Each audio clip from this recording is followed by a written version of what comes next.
سلسلہ ہدایت قرآن، سنت اور اہل بیت علیہم السلام میں خوش آمدید۔ آج ہم قرآن مجید کی 73ویں سورہ مزمل پر گفتگو کریں گے۔ مزمل کا مطلب ہے کپڑے میں لپیٹا ہوا شخص۔ یہ سورہ نبوت کے بالکل ابتدائی دور میں نازل ہوئی اور اس نے آنے والے عظیم مشن کے لیے ایک بنیاد فراہم کی۔ لیکن سوال یہ ہے کہ اس بنیاد کی نوعیت کیا تھی؟ آج ہماری گفتگو کا مرکزی سوال یہی ہوگا۔ کیا سورہ مزمل بنیادی طور پر ایک فرد کی یعنی نبی کی ذاتی روحانی تربیت اور تزکیے کا لاہ عمل ہے، یا یہ ایک انقلابی تحریک کی قیادت کے لیے ایک جامع اسٹریٹجک منصوبہ پیش کرتی ہے؟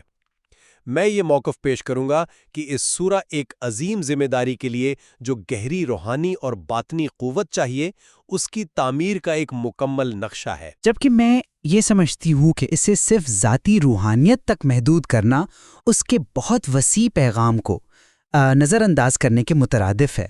میرا موقف یہ ہے کہ یہ سورہ روحانی تربیت کو ایک بڑے سماجی اور آپ کہہ لیں سیاسی منصوبے کے لیے ایک لازمی آلے کے طور پر پیش کرتی ہے۔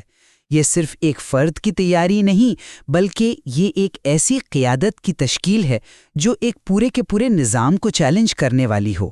یعنی یہ ذاتی تزکیے اور اجتماعی انقلاب کے درمیان جو تعلق ہے اسے واضح کرتی ہے۔ بہت خوب۔ تو آئیے سورہ کے آغاز سے ہی اس نقطے کو پرکھتے ہیں۔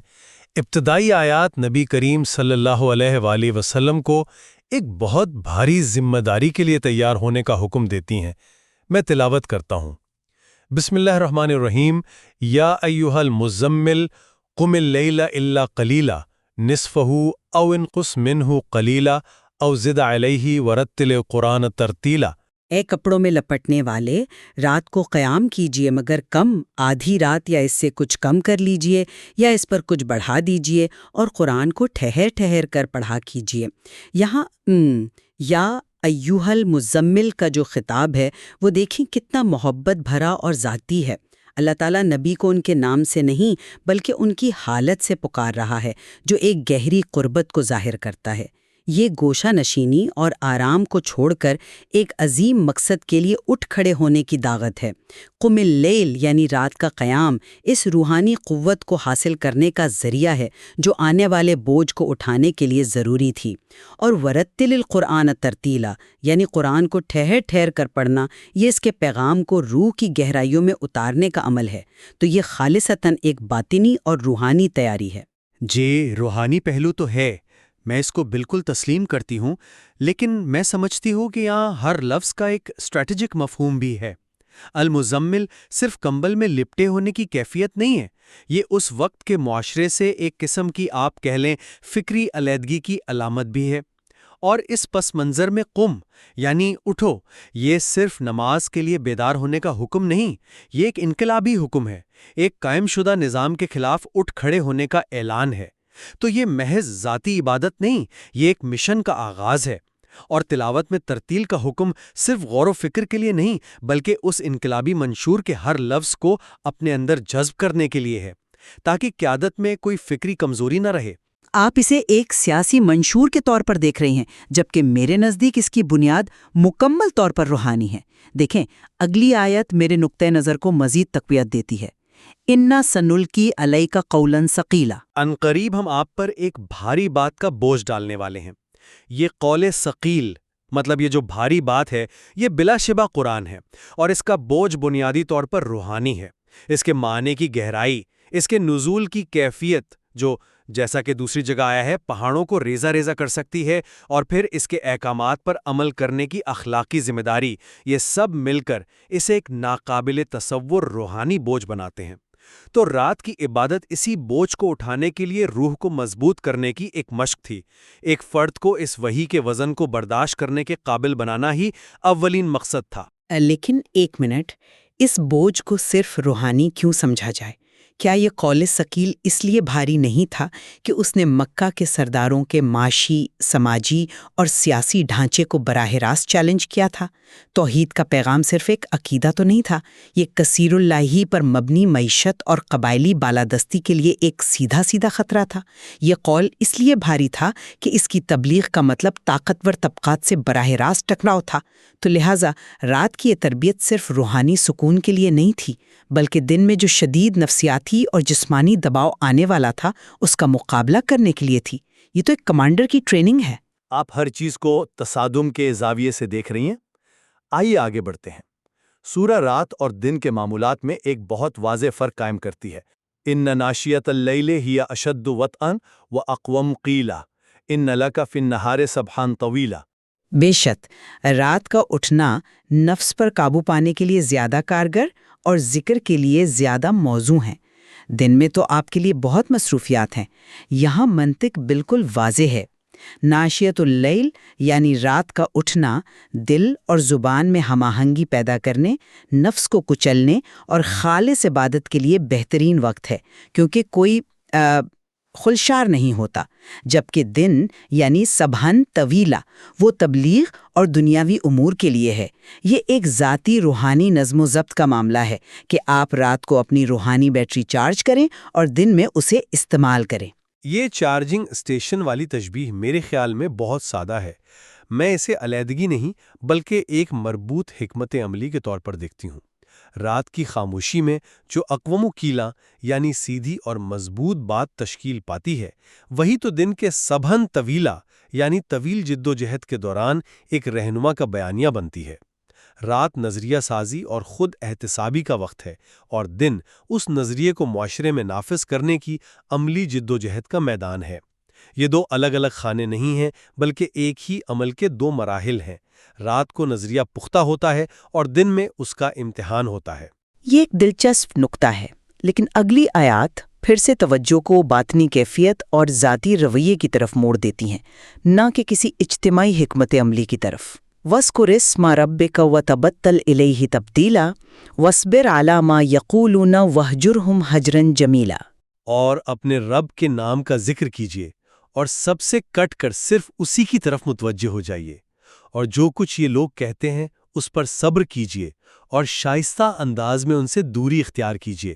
یہاں تبتل کا مطلب ہے ہر غیر اللہ سے ناتا توڑ کر صرف اللہ سے لو لگانا۔ یہ ایک قلبی عمل ہے۔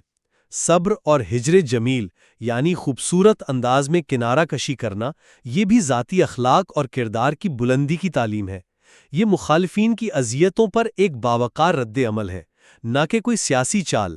اس کا مقصد صرف روح کو منفی رد عمل سے محفوظ رکھنا ہے۔ معاف کیجیے گا لیکن میں اس سے بالکل اتفاق نہیں کرتی۔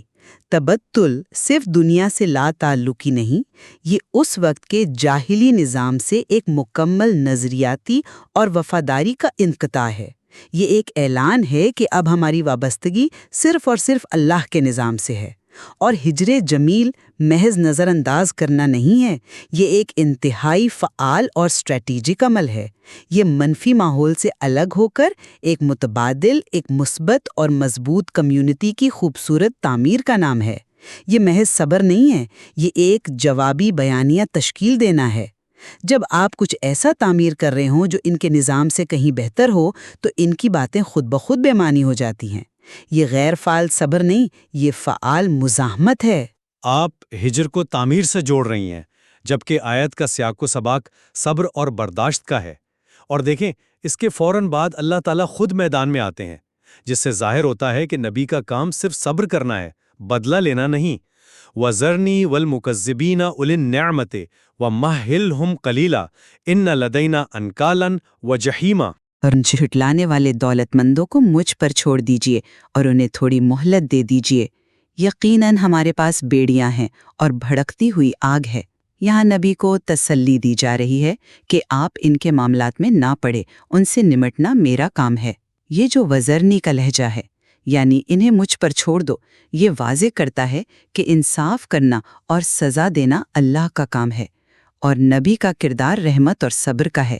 یہ نبوت اور الوہیت کے دائرہ کار کو الگ رکھتا ہے۔ لیکن کیا یہ بھی ممکن نہیں کہ وزرنی کا مطلب ہو کہ تم اپنی تعمیری جدوجہد پر توجہ مرکوز رکھو، ان تخریبی عناصر سے نمٹنے کی ذمہ داری میری ہے؟ یہ تو نبی کو غیر ضروری محاذ آرائی سے بچا کر اصل کام یعنی کمیونٹی کی تعمیر پر توجہ مرکوز رکھنے کی ہدایت ہے۔ یہ ایک اعلیٰ کمانڈر کی طرف سے اپنے فیلڈ کمانڈر کو دی گئی ہدایت کی طرح ہے کہ تم اپنا مشن پورا کرو، دشمن کی رکاوٹوں سے میں نمٹوں گا۔ اور اس کے بعد فرعون کی مثال دینا اس بات کو مزید واضح کرتا ہے۔ فرعون کی مثال صرف ایک اخلاقی کہانی نہیں، یہ ایک سیاسی کیس اسٹڈی ہے کہ کس طرح ایک بظاہر کمزور تحریک ایک وقت کی سپر پاور کو شکست دے سکتی ہے۔ یہ تو مسلمانوں کو ان کی جدوجہد کے حتمی نتیجے کی ضمانت دے رہی ہے۔ آپ تاریخی مثال کو بھی سیاسی حکمت عملی کے ثبوت کے طور پر دیکھ رہی ہیں۔ میرے نزدیک یہ بنیادی طور پر ایک روحانی اور اخلاقی انتباہ ہے کہ ہر دور کے فرعونوں کا انجام یہی ہوتا ہے۔ اچھا، اب ہم سورہ کی آخری آیت پر آتے ہیں جو میرے خیال میں میرے موقف کو سب سے زیادہ مضبوط کرتی ہے۔ تقریباً 1 سال کے بعد نازل ہونے والی یہ آیت ابتدائی سخت حکم میں تخفیف کرتی ہے۔ ان ربک یعلم انک تقوم ادنی من ثلثی اللیل ونصفہ وثلثہ علم ان لن تحصوہ فتاب علیکم فاقرؤوا ما تیسر من القرآن۔ آپ کا رب جانتا ہے کہ آپ تقریباً 2/3 رات قیام کرتے ہیں۔ اسے علم ہے کہ تم لوگ اسے کما حقاں پورا نہیں کر سکو گے، لہٰذا اس نے تم پر مہربانی فرمائی۔ پس جتنا قرآن آسانی سے پڑھ سکو پڑھ لیا کرو۔ یہ ایک واضح طور پر رعایت ہے۔ اللہ تعالیٰ نے انسانی کمزوریوں کو بیماری، سفر، جہاد ان کو تسلیم کرتے ہوئے ابتدائی شدید تربیتی پروگرام میں نرمی فرما دی۔ یہ اس بات کا ثبوت ہے کہ پہلا حکم ایک مخصوص شدید روحانی مشق کا دور تھا جو اب مکمل ہو چکا ہے، اور اب عمومی آسان احکامات دیے جا رہے ہیں۔ اسے رعایت یا نرمی نہیں بلکہ ترقی یا گریجویشن سمجھتی ہوں۔ یہ ٹریننگ کے پہلے مرحلے کا اختتام ہے اور دوسرے زیادہ پیچیدہ مرحلے کا آغاز ہے۔ پہلے مرحلے میں راتوں کو جاگ کر ایک مضبوط نظریاتی کیڈر تیار کیا گیا۔ اب جب وہ کیڈر تیار ہے تو توانائی کو نئے محاذوں پر منتقل کیا جا رہا ہے۔ اسی لیے تو رات کے قیام میں آسانی دے کر فوراً نئے اجتماعی احکامات دیے گئے۔ اقیموا الصلاۃ یعنی نماز کا نظام قائم کرو، آتوا الزکوٰۃ یعنی زکوٰۃ کا معاشی نظام قائم کرو، اقرضوا اللہ قرضا حسنا یعنی ریاستی منصوبوں کے لیے فنڈنگ کرو، یہاں تک کہ یضربون فی الارض یعنی معاشی سرگرمیاں اور یقاتلون فی سبیل اللہ کا بھی ذکر ہے۔ یہ تو ایک ریاست کے ستون ہے، عبادت کا نظام، معیشت، سماجی بہبود اور دفاع۔ یہ رعایت نہیں، یہ ذمہ داریوں کی توسیع ہے۔ لیکن علم ان لن تحصوہ کے الفاظ، یعنی اسے علم ہے کہ تم اسے پورا نہیں کر سکو گے، یہ الفاظ واضح طور پر انسانی انکیپیسٹی اور اللہ کی رحمت کی طرف اشارہ کر رہے ہیں۔ یہ ذمہ داری کی توسیع سے زیادہ اللہ کی مہربانی کا بیان ہے۔ اس نے دیکھا کہ یہ مشق بہت کٹھن ہے تو اس میں آسانی پیدا فرما دی۔ اس کا بنیادی پیغام یہی ہے کہ اللہ اپنے بندوں پر ان کی طاقت سے زیادہ بوجھ نہیں ڈالتا۔ یہ روحانیت کا ایک رحم دلانہ پہلو ہے۔ اس میں رحمت تو یقیناً ہے، لیکن یہ اسٹریٹیجک رحمت ہے۔ ایک اچھا کمانڈر اپنے سپاہیوں کو تھکا کر ختم نہیں کرتا، بلکہ ان کی توانائی کو سب سے اہم محاذ پر استعمال کرتا ہے۔ جب تحریک بالکل نوزائیدہ تھی تو سب سے اہم محاذ فرد کی داخلی تعمیر تھا۔ جب تحریک نے جڑ پکڑ لی تو اہم محاذ معاشرے کی تعمیر اور دفاع بن گیا۔ لہٰذا توانائی کو رات کی انفرادی عبادت سے دن کی اجتماعی جدوجہد کی طرف منتقل کر دیا گیا۔ یہ ایک حکمتانہ اسٹریٹیجک فیصلہ ہے، محض ایک مہربانی نہیں۔ یہ سورہ ایک فرد کی روحانی ڈائری سے شروع ہو کر ایک امت کے آئین پر ختم ہوتی ہے۔ تو خلاصہ یہ کہ میرے نزدیک سورہ مزمل ایک لازوال روحانی نسخہ ہے۔ یہ سکھاتی ہے کہ کسی بھی عظیم کام سے پہلے اپنی ذات کی تعمیر، اللہ سے تعلق کی مضبوطی اور صبر کا جوہر پیدا کرنا لازمی ہے۔ باطنی قوت ہی ہر بیرونی کامیابی کی بنیاد ہے۔ یہ ہر اس فرد کے لیے رہنمائی ہے جو اپنے دور میں حق کا پیغام لے کر اٹھنا چاہتا ہے۔ اور میرے نزدیک یہ سورہ اس بات کا ثبوت ہے کہ اسلام میں روحانیت اور جدوجہد لازم و ملزوم ہے۔ یہ ہمیں سکھاتی ہے کہ حقیقی تبدیلی کا آغاز فرد کی ذات سے ہوتا ہے، لیکن اس کا ہدف معاشرے کی تشکیل نو ہوتا ہے۔ رات کی تنہائی کی عبادت اگر دن کے سماجی انصاف کے قیام پر منتج نہ ہو تو وہ نامکمل ہے۔ یہ سورہ ذاتی تزکیے کو اجتماعی انقلاب کا نقطۂ آغاز قرار دیتی ہے۔ یہ دونوں نقطۂ نظر اس سورہ کی گہرائی کو ظاہر کرتے ہیں، اور شاید اس کا اصل حسن اسی میں ہے کہ یہ بے وقت ایک فرد کی روح کو بھی مخاطب کرتی ہے اور ایک امت کی تقدیر کو بھی۔ بالکل، اور یہ ہر قاری کو دعوت دیتی ہے کہ وہ سوچے کہ اس کا اپنا قیام لیل اسے کس قول ثقیل کو اٹھانے کے لیے تیار کر رہا ہے۔ خداوندہ، ہمیں قرآن کے پیغام کی گہرائی کو سمجھنے اور اپنی انفرادی اور اجتماعی زندگیوں کو اس کے نور سے منور کرنے کی توفیق عطا فرما۔ آمین یا رب العالمین۔